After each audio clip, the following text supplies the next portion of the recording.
kwenye timu ya taifa ya Argentina kuna kitu kinaitwa kundi la wahuni au ile gang concept. Hii ni kitu fulani hivi ambacho kinatokea kwenye timu ya taifa kwamba watu wanamlinda zaidi Lionel Messi, iwe anafanyiwa madhambi na mchezaji wa timu pinzani au kuwe kunatokea rabsha yoyote. Sasa kuna ambaye anaongoza hii nidhamu. Kuna mtu mmoja anaitwa Rodrigo de Paul. Mtazame hapo. Huyu ni mchezaji ambaye anafahamika kama the bodyguard. The bodyguard kwa sababu yeye ndo wa kwanza kumkinga Lionel Messi kwenye michuano hii ya kombe la dunia. Katika vitu ambavyo alishawahi kuvizungumza ni kwamba tunataka Lionel Messi atokwe na machozi ya furaha, lakini sio machozi ya huzuni. Hii ilitokea kwenye finali ya Copa America ya mwaka 2016 ambayo Lionel Messi alikosa penalty kwenye ile finali na Chile waliweza kutoa ule ubingwa. Baada ya pale kwenye finali ambayo ilifanyika 2024 ya Copa America, huyu jamaa Messi alipata majeraha dakika ya 64 ya mchezo dhidi ya Colombia. Sasa wakati anatoka alimuona kwenye akiwa benchi Messi akiwa anatokwa na machozi. Ikamkumbusha kuhusu finali za 2016 za Copa America. Baada ya pale alimfuata mshambuliaji wa timu hiyo Julian Alvarez akamwambia, umemwona Messi kule analia?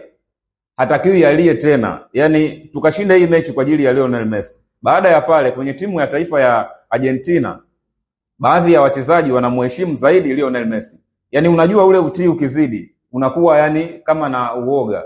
Sasa kile kitu kinamfanya pia Lionel Messi ajisikie vibaya kwenye timu. Unajua watu wanakutii mpaka unashindwa kushare nao vitu vya kawaida, kupiga story na nini. Sasa kinachoendelea sasa, huyu Rodrigo de Paul yeye ndo anakuwa mtu fulani hivi anamchokoza Messi.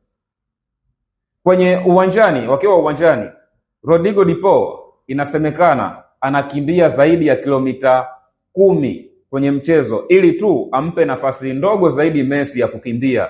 Yeye ahakikishe kwamba kazi yake kubwa ni kukimbia na mipira. Sasa kuna story ambayo inasemekana kwamba urafiki wa Rodrigo de Paul na Lionel Messi ulianzaje. Siku moja wakiwa wanaelekea kwenye michuano kwenye jiji la Madrid, Rodrigo de Paul aliingia kwenye basi la timu. Sasa baada ya kuingia kwenye basi la timu akakutana na siti ya captain kwa maana ya Lionel Messi.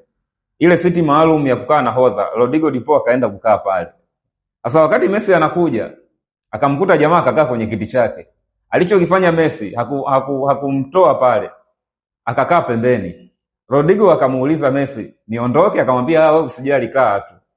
Sasa baada ya hapo ikatokea tena kwenye ndege wakati wanaenda kusafiri. Rodrigo alikuwa wa kwanza kupanda, akaenda kukaa kwenye siti ya Messi. Sasa Messi kufika pale anamkuta tena jamaa akakaa kwenye siti yake, akaanza kufurahi. Huyu jamaa mbona akakaa tena kwenye siti?